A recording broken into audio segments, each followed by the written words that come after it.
活動嘅主題啦，同集團主要嘅業務有啲分別啦，咁係咪標示住一個轉型嘅呢？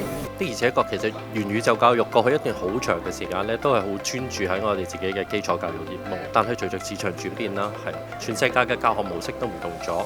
咁我哋認為喺呢個時間，我哋應該將我哋業務伸延開去嘅。所以過去一段時間，其實除咗我哋基礎教育業務之外咧，我哋做咗好多嘗試，希望做多啲更多嘅跨學科嘅教育啦，甚至乎係一啲知識應用嘅教育。我哋揾咗好多唔同嘅機構去做合作。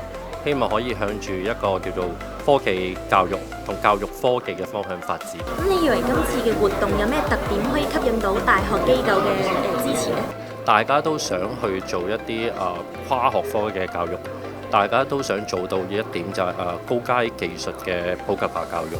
而事實上，其實喺我哋接觸唔同機構嘅情況呢，我哋都發現原來好多教育板塊甚至乎係技術板塊嘅持份者都有我哋同一個諗法嘅。最重要嘅咧就係其實大家都有個心，希望將呢啲技術推廣出去。咁所以可能就基於呢個情況，我哋嘅合作就一拍即合。